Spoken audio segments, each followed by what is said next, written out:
sahabat-sahabat yang menonton tanya Jakim pada petang ini. Bila sebut tentang isu kalimah Allah ni, betul kami ada menyusun sekadar yang kami mampulah ketika itu.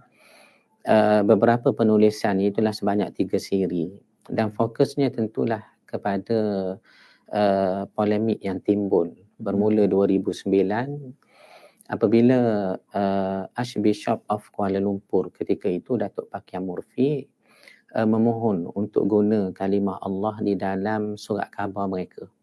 Dan surat khabar ni pula Ustaz Zaid, rakan-rakan sekalian, surat khabar Herald di Catholic Weekly. Dia keluar secara weekly, mingguan, dalam 4 bahasa. Bahasa Melayu, bahasa Cina, bahasa Tamil dan bahasa Inggeris. Dan mereka hanya nak guna kalimah Allah dalam surat khabar Herald di Catholic Weekly versi bahasa Melayu sahaja.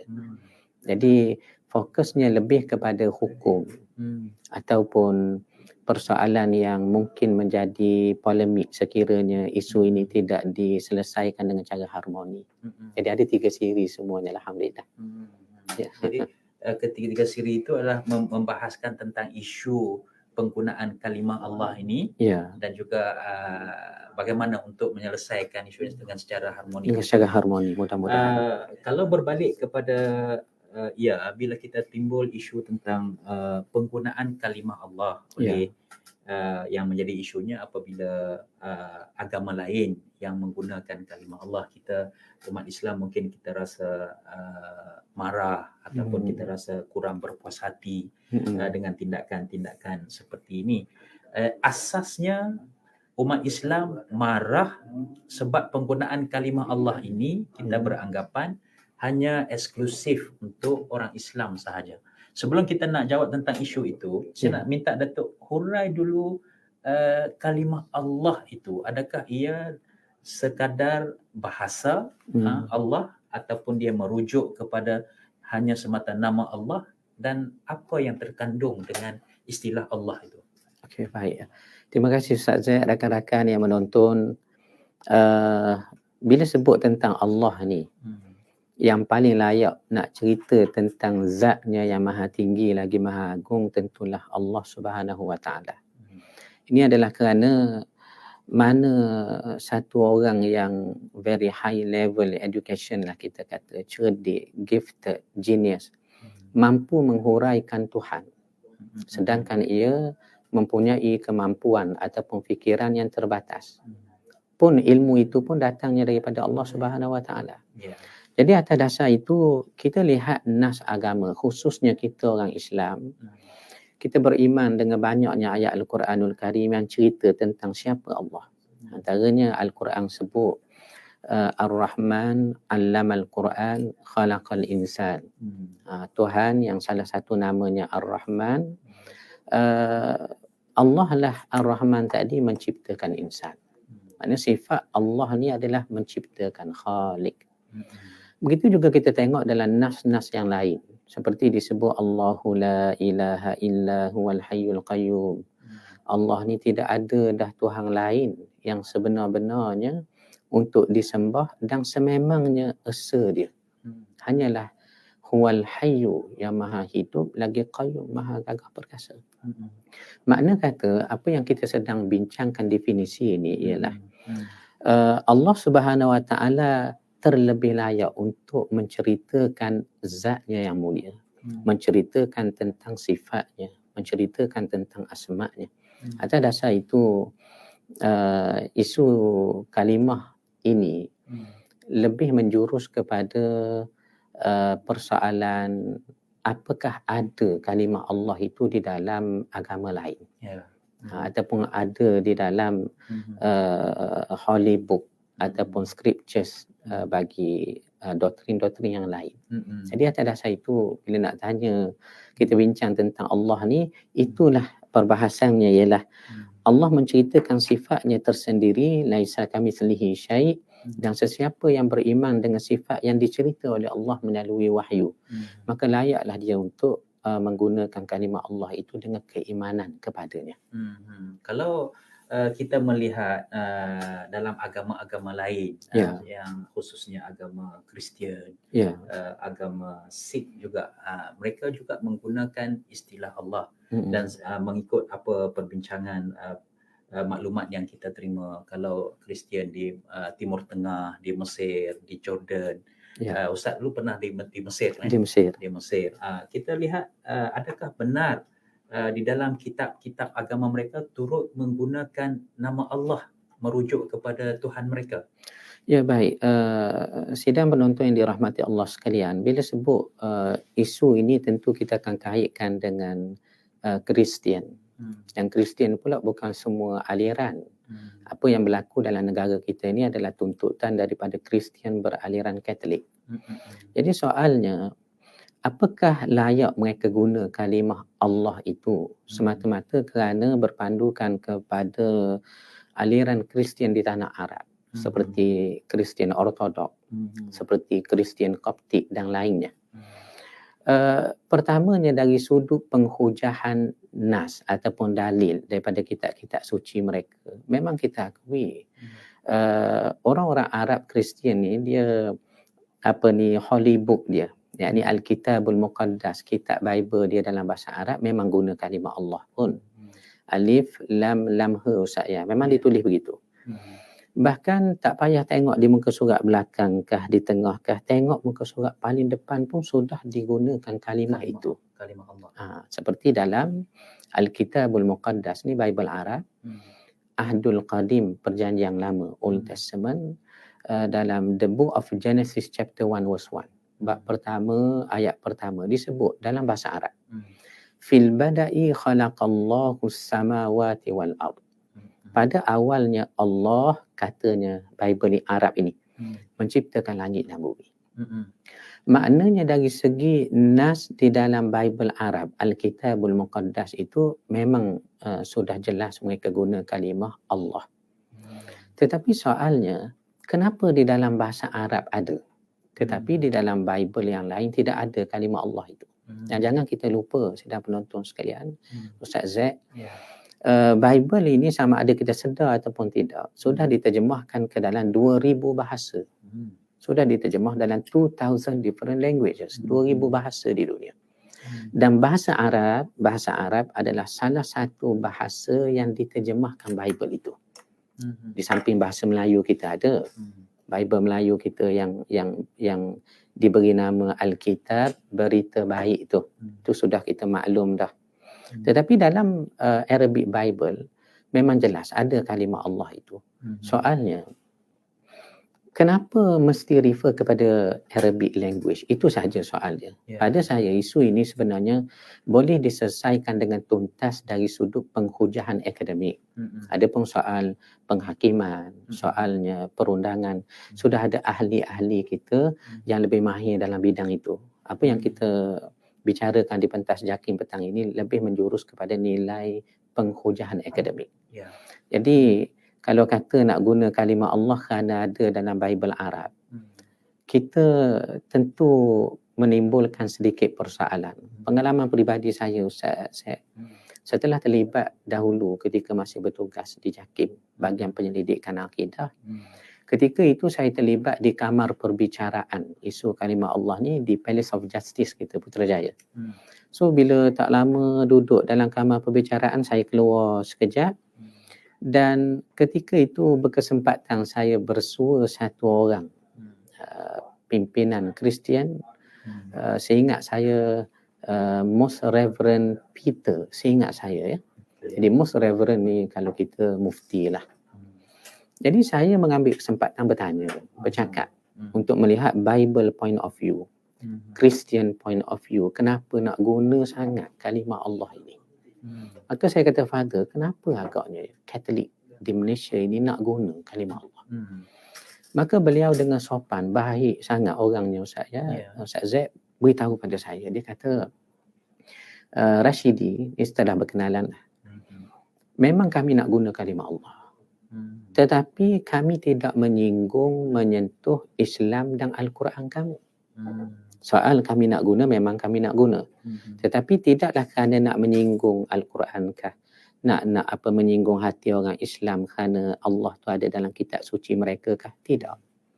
Sebaliknya kami nak guna kalimah Allah ini kerana memang dalam Bible Arab kami sudah disebut lama dah Allah.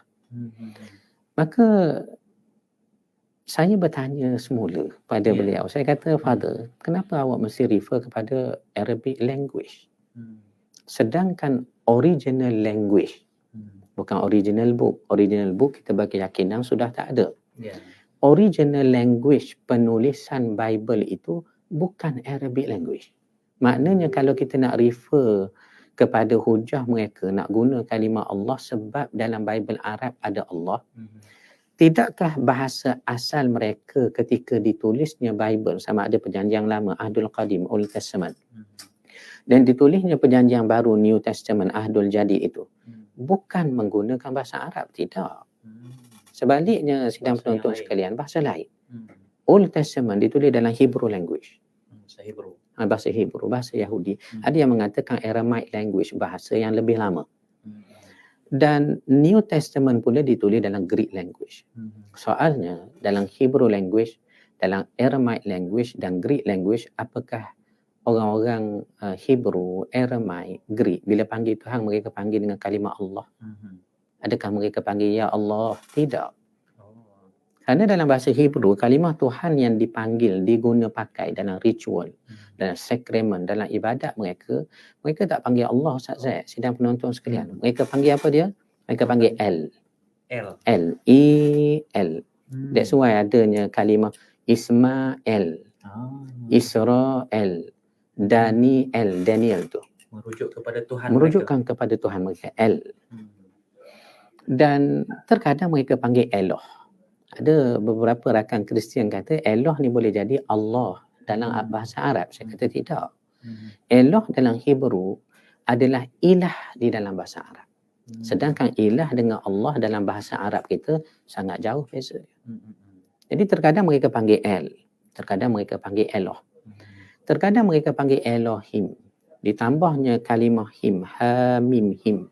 Him ni dalam semangat bahasa Yahudi dan juga bahasanya orang bahasa Arab itu ialah lafaz plural.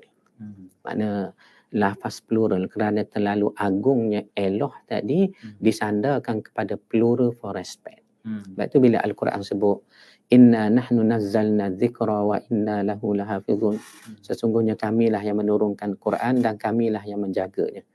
Kami di sini, lafaz nahnu di sini dalam bahasa Arab, kita tak panggil jamak 3 ke atas, banyak. Kerana kita tahu Allah ni satu, kul huwallahu ahad. Esa. Tetapi di sinilah terdapat keindahan bahasa Arab dan keindahan bahasa Yahudi yang asal daripada sulbi Ibrahim belaka Bani Ismail dan Israel ini. Iaitulah plural dalam bahasa kami ada 2 jenis. Plural for numbers, 3 ke atas, jamak, dan plural for respect. Yang keagungan kepada Allah, keagungan kepada Tuhan. Maka that's why mereka panggil Elohim. Dan kadang mereka panggil Yahweh. YHWH, capital letter. Yahweh. Dan kelima mereka panggil Adonai. Mereka panggil Adonai. Ini di dalam bahasa Hebrew. Soalnya, adakah Elohim, Yahweh, Adonai sama bunyi dengan Allah? Ustaz Zaid. tak sama bunyi. Itu saya kata kepada sahabat-sahabat. Even di dalam original language pun kalimah Allah itu tidak ada. Hatta bunyinya hampir sama pun tidak ada. Ada satu rakan daripada Kristian. Saya ramai kawan-kawan Kristian baik mereka ni. Daripada Singapura. Saudara Vincent. Dia pernah beritahu pada saya kalau dalam Old Testament original language Hebrew dan Aramaic tidak ada kalimah Allah, boleh jadi dalam Greek language yang digunakan untuk menulis perjanjian baru New Testament. Maka saya kata lagi teruk kalau dalam Greek language. Kerana dalam Greek, orang-orang bercakap bahasa Greek, mereka tak panggil Tuhan tu Allah. Mereka panggil Theo. Ya, Theo. That's why kita belajar teologi. Ilmu pengkajian terhadap ketuhanan Theo. Ada setengah penyelidik kata bukan Theo tetapi Theos, ada S di belakangnya.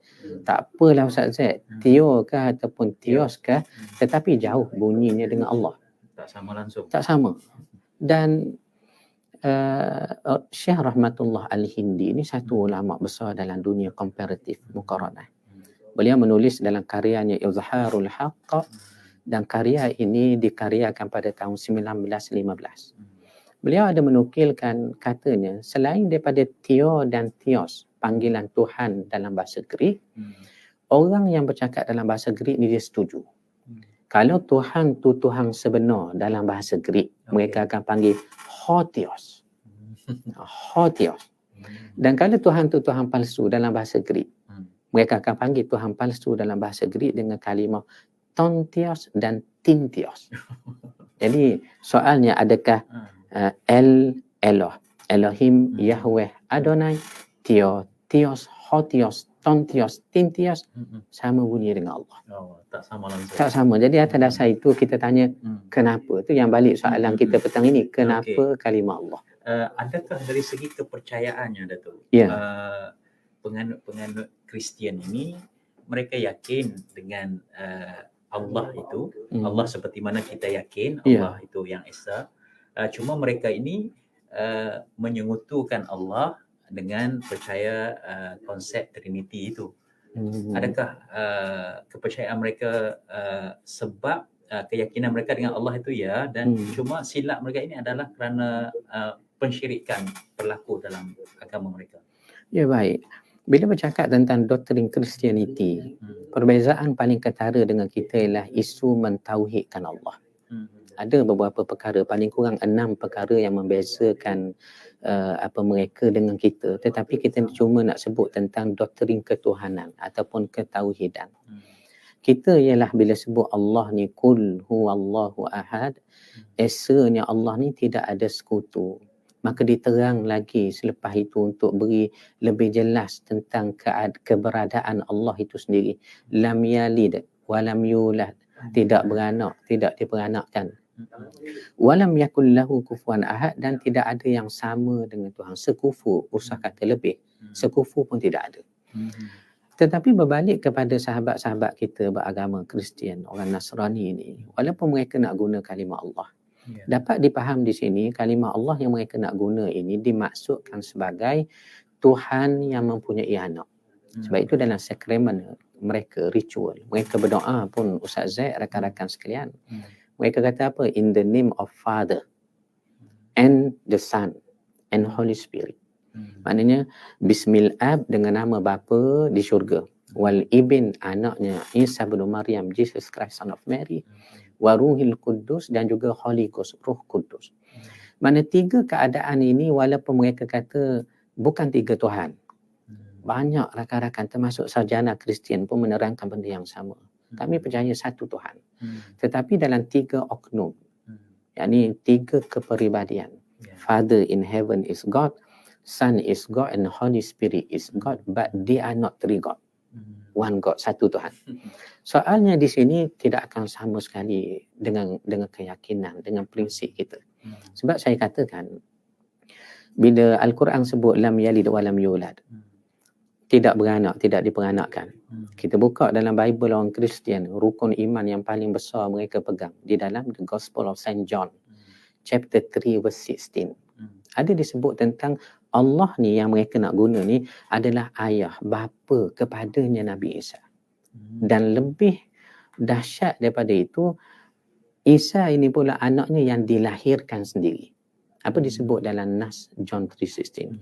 For God so loved the world. Kerana Tuhan sangat sayang manusia di atas bumi yang sudah ada original sin, dosa yang diwariskan daripada dosa pertama Adam dan Hawa buat dulu. That he gave his only begotten son. Sebab itu dia kirimkan anak tunggal dia yang dia lahirkan sendiri. Jadi adakah kita nak kata Allah yang kalaulah takdirnya minta jauh lah, tiba-tiba mereka diberi guna? Kalau tidak ada kesedaran, kesepakatan di kalangan orang Islam dalam penghujahan yang harmoni, harmoni bersama rakan-rakan Kristian ini, tentu menimbulkan polemik yang lebih besar. Dan pada saya Ustaz Zaid, di sini sebenarnya satu ruang untuk orang Islam dan orang Kristian sendiri pun memerhatikan kitab mereka dan melihat rupa-rupanya bahasa Yahudi ni bahasa asal bagi Isa bin Maryam, kerana Nabi Isa ni orangnya Yahudi. Ya. Itu yang kita kata tadi. Apakah sesuai mereka guna Allah, sedangkan Allah ni bahasa Arab, sedangkan Injil ini diturunkan kepada Isa bin Maryam dalam bahasa Isa, sedangkan Isa bukan Arab tetapi Yahudi. Dan kita dah sebut bahasa-bahasa Yahudi tadi yang merujuk kalimahnya kepada Tuhan. Di sini ada peluang untuk orang Islam dan juga orang Kristian memerhatikan kitab itu sendiri. Semangat bahasa Yahudi dan juga Arab yang penuh dengan metafora dan kiasan. Sebenarnya Ustaz Zaid, bila sebut anak Allah ni dalam Bible, dia bukan nak menunjukkan Allah beranak. Dia nak menunjukkan Allah lahir, Allah melahirkan. Tidak. Kerana kalimah anak Tuhan dalam Bible ni bukan sahaja diungkapkan kepada Nabi Isa, tidak. Tidak diungkapkan kepada Nabi Isa semata-mata. Contoh kalau kita tengok dalam perjanjian lama, seingat saya, rakan-rakan kalau saya silap tolong betulkan.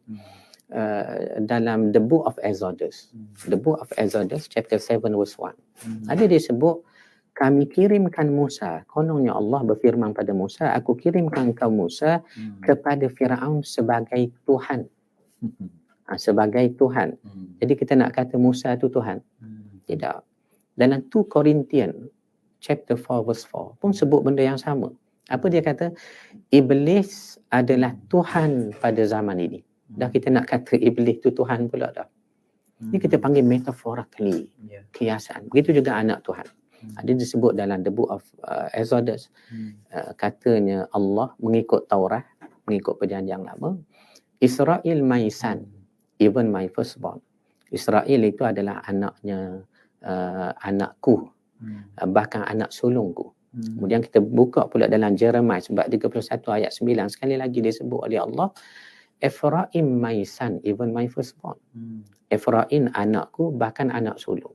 Jadi kalau kita nak pegang tanpa metafora, mana Allah ada anak ramai. Bukan Isa bin Maryam saja. Israel anak Tuhan, Ephraim anak Tuhan. Bahkan sekali lagi kita akan bertemu dengan contradiction. Apa dia? Adakah Israel even my firstborn, anak sulung saya? Tiba-tiba dalam Jeremiah menyebut Ephraim even my firstborn, anak sulung saya. So ada berapa ramai anak sulung pula. Di sini saya katakan bukan contradiction dalam Hollywood itu. Tetapi keindahan bahasa Yahudi, keindahan bahasa Arab yang mesti difahami dalam konteks semangat bahasa itu sendiri. Jadi tidak akan timbul isu penggunaan kalimah Allah ini. Kalau mereka faham Allah apa maksud sesuai dengan bahasa dan semangatnya, termasuk metaphorically tadi. Ya. Maksudnya sama sekali penggunaan kalimah Allah oleh orang Islam tidak akan menyamai apa yang agama lain yang guna. Lebih-lebih lagi pihak Kristian yang berusaha untuk menggunakan kalimah Allah kerana keyakinan mereka dengan Allah itu tak sama dengan apa keyakinan kita sebagai umat Islam. Terima kasih atas penjelasan Datuk Rashidi Jamil sebentar tadi. Banyak sangat begitu respect ketinggian ilmu Datuk, lebih-lebih lagi dalam memahami perbandingan antara agama Islam juga dengan agama-agama lain, khususnya Kristian ini. Terima kasih juga kepada rakan-rakan yang menyaksikan secara langsung ketika ini ya. Alhamdulillah, terima kasih banyak kami ucapkan kepada Siti Fatimah Muhammad Noor. Alhamdulillah, Hairul Abdul Hamid.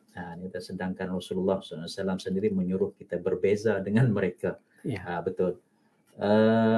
Ahmad Ikram, bolehkah Datuk ulaskan tentang metod missionary Kristian yang telah gunakan kontekstual teologi dalam usaha dakwah kepada orang Melayu di Nusantara dan kaitan dengan kalimah Allah? Itu nanti Datuk akan jelaskan nanti ya, tentang penggunaan kalimah Allah bagi tujuan missionary. Terima kasih rakan-rakan yang lain yang sama-sama menyaksikan. Kuman Kobit dia kata dalam Bible perkataan Allah bukan merujuk kepada kata nama khas iaitu nama Tuhan, tetapi merujuk kepada kata nama umum iaitu kata ganti bagi Tuhan. Kerana itu dalam Bible ada tertulis Allah Allah ia bukan merujuk kepada konsep Trinity tapi merujuk kepada Tuhan yang selain daripada Tuhan bagi agama Kristian, yakni Jesus. Azhar Azri dia kata, saya merasakan agama saya telah dihina oleh satu institusi. Sofi Sodikin kata, Kristian nak guna kalimah Allah dimaksudkan mereka sebagai Tuhan yang mempunyai anak. Terima kasih. Hairul Abdul Hamid. Terima kasih rakan-rakan yang lain yang sama menyaksikan dan memberi pandangan. Anda boleh mengemukakan soalan di ruangan komen ini, dan insya-Allah saya akan cuba ajukan kepada Yang Bahagia Datuk untuk memberi respon seketika nanti. Dari konteks pandangan ulama, dalam konteks pandangan hukum Datuk tentang penggunaan kalimah Allah oleh orang selain daripada beragama Islam ini. Kalau di negara kita ini, kalau kita merujuk tahun 2008, Muzakarah Majlis Kebangsaan bagi Hal Ehwal Agama Islam telah pun memberi pandangan hukum supaya tidak membenarkan Allah ini selain daripada solat Kaabah, Baitullah itu dilarang digunakan oleh agama lain. Fatwa-fatwa negeri pun sudah pun menyebut tentang larangan penggunaan kalimah-kalimah ini oleh agama-agama lain. Tetapi persoalannya ialah, Datuk, adakah larangan itu termasuk dalam penggunaan dalam konteks mereka? Contoh, kalau saya orang Kedah, Datuk, dalam lagu Negeri Kedah itu, Allah selamatkan kamu kan, Allah selamatkan Tuanku Sultan Negeri Kedah. Jadi pelbagai agama menyebut tentang kalimah itu. Jadikah adakah larangan pandangan para ulama melarang agama-agama ini menyebut ataupun menggunakan kalimah Allah itu merangkumi dalam semua konteks? Terima kasih kepada Ustaz Zaid, rakan-rakan yang masih setia dengan tanya JAKIM pada petang ini. Terima kasih di atas pandangan yang ramai, yang banyak kita dapat tengok di skrin kita tu, Ustaz Zaid, kerana mengambil beratnya mereka terhadap isu ini, alhamdulillah. Dan saya pun sempat pagi tadi meneliti beberapa munaqasyah berkenaan dengan isu ini yang berlaku dalam negara. Secara umumnya kita akui kalimah Allah ni sudah pun sinonim dengan bangsa Melayu kita yang sudah terkenal Islamnya. Bahkan kesan daripada itu, mereka yang bukan Islam, dan kalau kita tak kata bukan Melayu pun, sudah sinonim dengan kalimah Allah ini. Saya buat contoh, saya ni orang Terengganu, Ustaz Zaid. Kalau di Terengganu ni dia ada satu tempat nama Wakah Tapeh. Wakah Tapeh ni tempat sudah dikenal dari dulu. Sahabat-sahabat berbangsa Cina, agama Buddha, kadang-kadang tak ada agama pun memang duduk di situ lama dah. Orang panggil Cina, Terengganu, hak lama zaman dulu. Kita tak lahir lagi, mereka ada dah. Dan dahulu Terengganu, tradisi yang selalu berkembang dari sudut pengukuhan akidah anak-anak Islam kita ni, saya bercerita di Terengganu. Mereka menghafal sifat 20. Apa sifat 20, syahadat Tok Palu, sebagainya, tersebar di Terengganu tu. Yang saya nak katakan, betapa sinonim dan biasanya kalimah Allah dan terminologi agama Islam kepada bukan Islam di Terengganu khususnya. Tempat lain pun begitu juga. Sehingga kan kita kata mereka yang berbangsa Cina tadi pun hafal sifat 20. Hafal dan erti kata tahu wujud, kidam, baqa dan sebagainya. Maknanya bila berlaku keadaan seperti ini, kita tak boleh nak larang. Awak tak boleh sebut sifat 20 contohnya. Lagu negeri, Allah selamatkan Sultan, Allah, begitulah kalimah-kalimah yang termaktub dalam keputusan Kabinet 1986 tu ada 4 kalimah tak boleh guna, Allah, Baitullah, Solat dan juga Kaabah. Tiba-tiba dalam lagu negeri diungkapkan juga oleh bukan Islam. Soalnya ialah kita kena kembali kepada isu. Isu kita ni ialah penggunaan kalimah Allah dalam surat khabar Herald di Catholic Weekly ataupun bahan bercetak.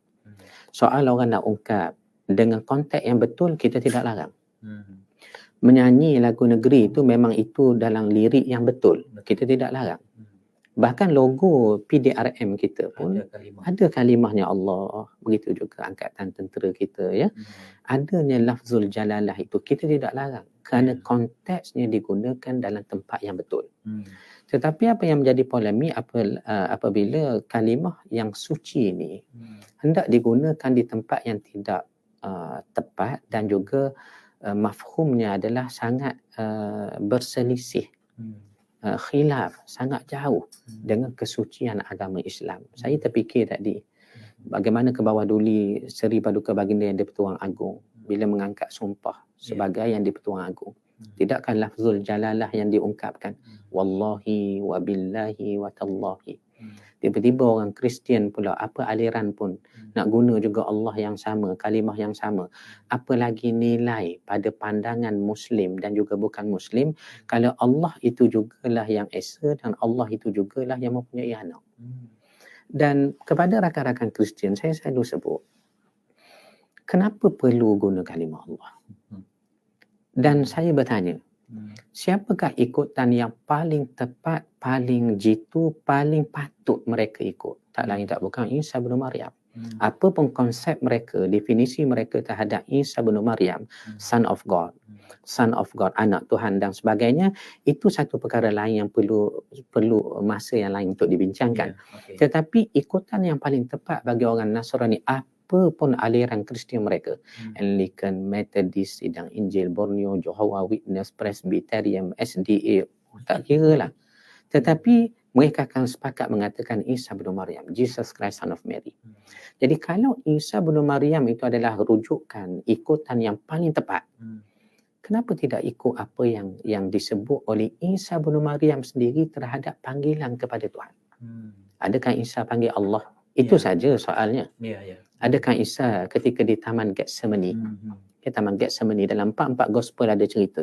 Ni sebelum Isa bin Maryam ditangkap lalu disalib untuk di crucify and died for our sin for 3 days and 3 nights mengikut kepercayaan orang Kristian itu.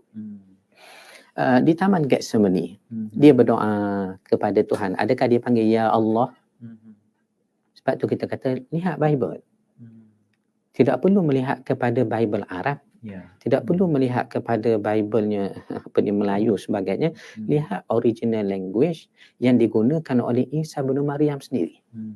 Isa ni Ustaz Zaid, rakan-rakan sekalian, sahabat penonton, digambarkan dalam 4 gospel. Dalam New Testament ada 4 gospel terkenal, dipanggil the Gospel of Saint Matthew, Mark, Luke and John. Kalau bahasa Arab punya Bible, Injil Mata, wa Markus, wa Luka, wa Yohana.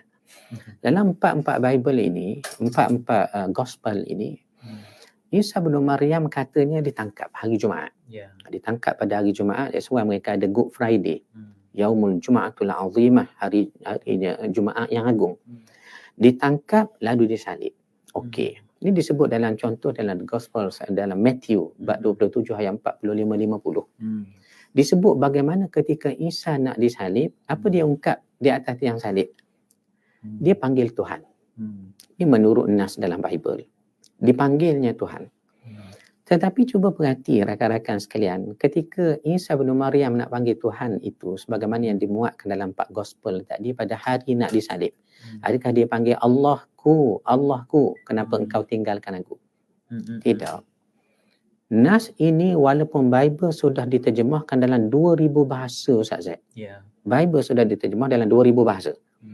Tetapi perkataan terakhir Isa bin Maryam di atas tiang salib ketika memanggil Tuhan dikekalkan walaupun ayat lain diterjemahkan dalam bahasa yang nak diterjemah tadi, ada pun perkataan terakhir Isa ini dikekalkan dalam Hebrew language.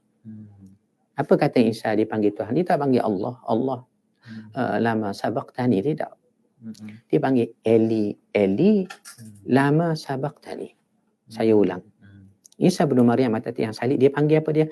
Eli, Eli, El, ya itu ya idhafi main. Maika, my book. Apa ni? Sayyarati, kitabi. Jadi El Tuhan, Li Tuhanku, Eli. Eli, Eli lama sabaqtani. Wahai Tuhanku, Tuhanku, kenapa engkau tinggalkan aku? Saat paling getir seperti ini, kalaulah seperti yang dinyatakan dalam Bible itu betul-betul berlaku, akhirnya disalib Nabi Isa, pun ia memanggil Tuhan dengan nama yang masih lagi istiqamah, El. Tiba-tiba pengikutnya yang menjadikan Isa bin Maryam ni sebagai ikutan, sebagai anak Tuhan, ya, sebagai tempat berdoa, memanggil selain daripada apa yang ditunjuk oleh Isa bin Maryam dalam karya itu, dalam Bible itu. Sebab itu saya kata pada rakan-rakan Kristian, ini peluang sebenarnya untuk tengok balik Nas, di mana Allah itu keutamaan penggunaannya dalam Bible. Kenapa Isa sendiri tak panggil Allah tetapi panggil El? Ini peluang untuk rakan-rakan kita Kristian, bahkan kita sendiri pun dalam nak memahami Nas dan berbincanglah dengan cara yang lebih harmoni. Saya melihat hikmahnya Ustaz Zaid, rakan-rakan sekalian, apabila isu kalimah Allah ini jadi polemik, bukan isu baru, sudah 12 tahun. Asasnya pada tahun 2009. Kemudian berlanjutan ke mahkamah, ada keputusan telah pun dibuat, kemudian peringkat rayuan sekali lagi ke mahkamah, sehinggalah dalam minggu yang sudah kita dengar satu keputusan baru. Bila isu kalimah Allah ni jadi polemik terlalu lama, antara hikmah yang saya lihat tak lain tak bukan ialah di sinilah keutamaan Allah Subhanahu wa taala itu di dalam kita orang Islam dan juga dalam keperluan orang Kristian yang menuntut isu ini, kalimah ini. Maknanya Isa bin Maryam bukan lagi satu keutamaan. Sebaliknya yang dibincang Allah. Dan di mana mereka nak letak Allah itu? Kalau pun mereka nak guna. Itu yang kita dapat tengok secara hikmahnya. Ya. Berbalik kepada soalan yang dikemukakan oleh salah seorang kita punya penonton ini. Dia kata, adakah penggunaan kalimah Allah dalam agama Kristian ini lebih menjurus kepada usaha dakwah?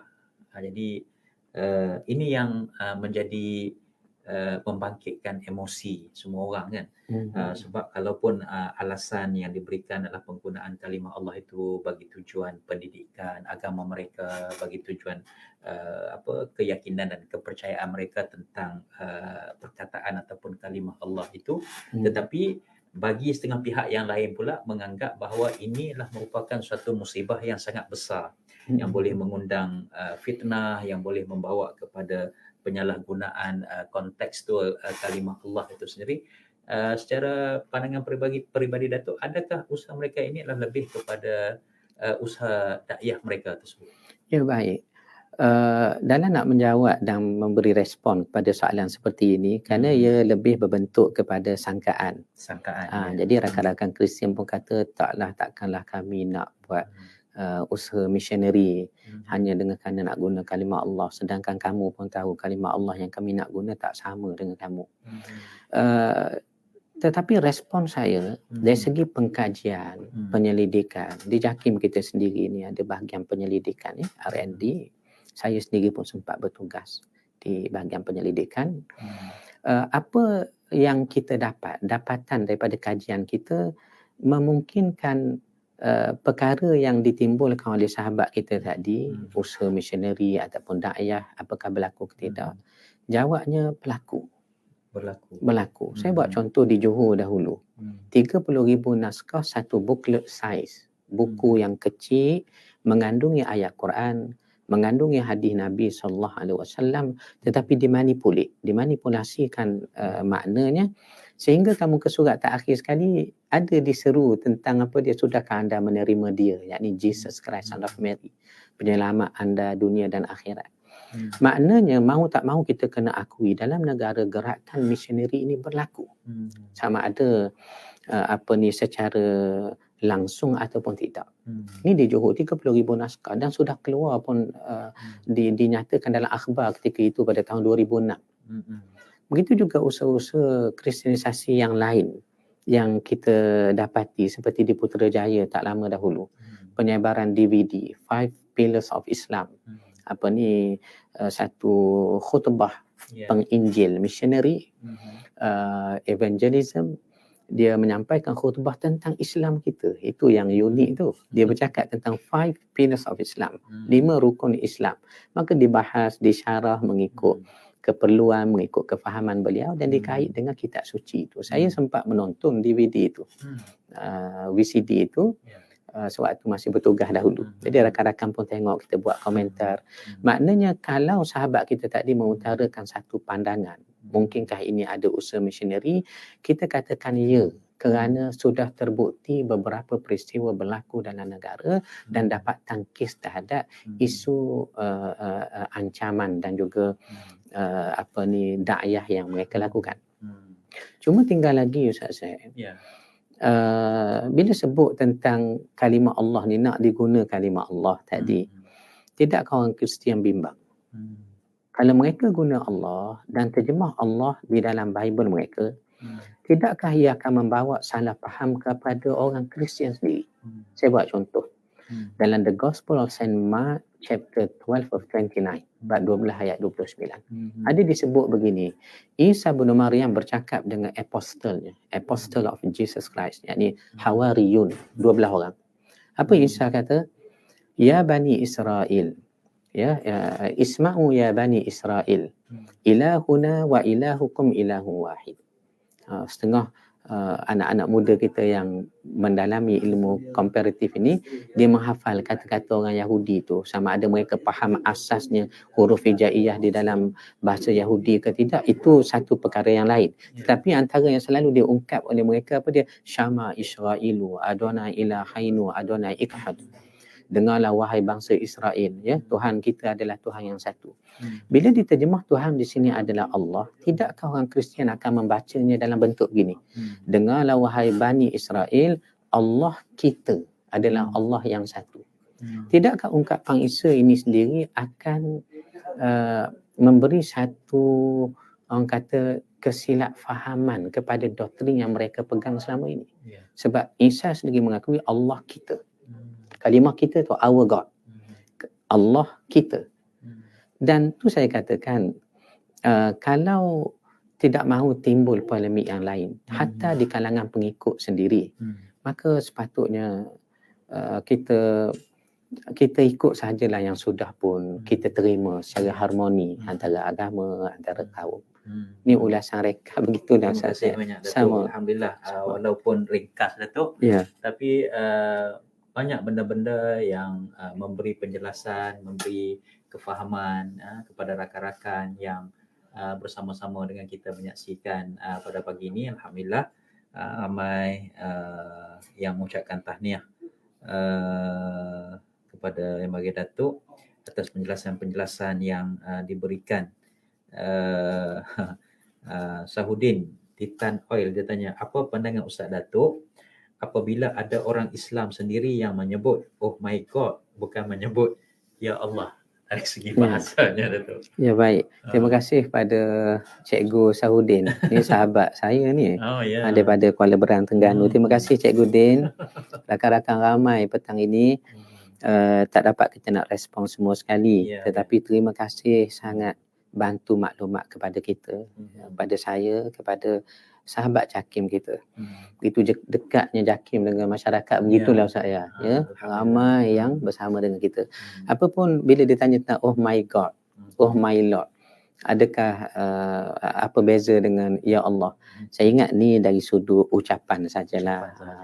Mungkin maksud dia Allah juga, cuma dia lahir di Jerman contohnya, orang Melayu, orang Kedah contohnya, lahir di Australia, di Scandinavian, Sweden. Jadi daripada kecil tengok cerita movie pun oh my God. Tetapi hati dia tu God is Allah, merujuk kepada Allah. Cuma dalam konteks kita hari ni ialah God tu nak ditukar kepada Allah, perlu sedikit pemerhatian, perbincangan yang lebih harmoni. Supaya semuanya dapat kebaikan lah. Baik, terima kasih Cikgu Din. Ramai lagi yang mengemukakan pandangan ni Datuk ya. Alhamdulillah, Sofi Sadiqin kata ni satu ilmu yang baru, pertama kali saya dengar penjelasan mengenai kalimah Allah seumpama ini. Sarina Syahri kata alhamdulillah, penjelasan ilmiah yang baik. Khadir Ahmad, terima kasih Datuk atas penjelasan dan penerangan yang jelas tentang isu ini. Sepatutnya pihak hakim mahkamah yang memutuskan isu penggunaan kalimah ini juga jelas dan faham sebelum diputuskan. Itu kita tidak mau komen lah, Datuk. Ya. Itu bidang kuasa mahkamah lah yang menentukan. Ya.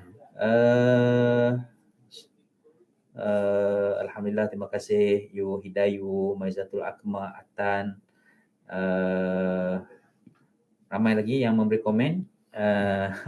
Izzat Faiz dia cadang ni, kalau boleh kita buat sesi dialog dengan Dr. Zakir Naik sekali.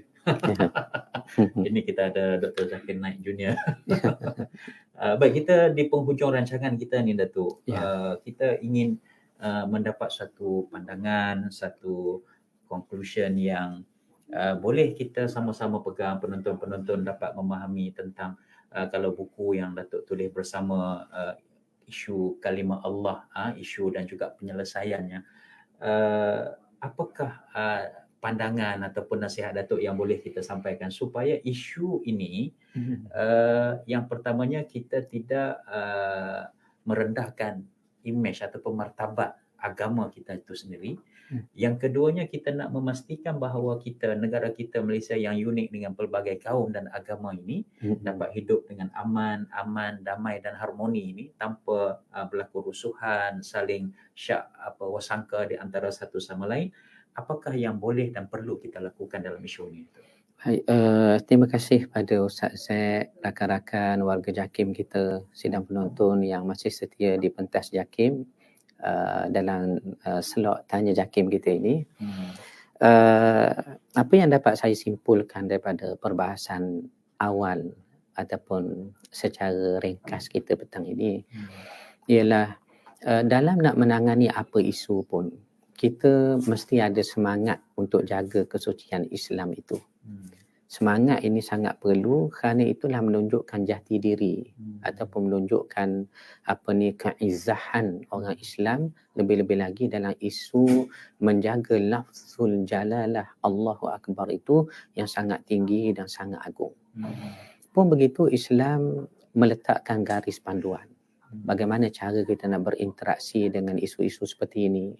Bagaimana cara kita nak menghadapi polemik-polemik yang tinggal yang wujud seperti ini. Kita lihat kepada sirah Nabi SAW, apabila surah Taubah tu yang kita selalu baca ayat 30, saya ingat saya Ustaz Zaid, wa qalatil yahudu Uzairun ibnullah. Orang Yahudi kata Uzair anak Allah. Wa qalatil nasara al-masih ibnullah. Orang Nasrani pula kata tak, al-masih itu anak Allah. Dzalika qauluhum bi afwahihim yudahi'una qaulal ladina kafaru min qabl qatalahumullahu anna yufakun. Ayat ni bila kita tengok kepada sebab nuzulnya, ada disyarahkan, dihuraikan tafsirnya. Seperti Imam Tabari dan Qutubi tulis, muatkan rakam dalam tafsir masing-masing.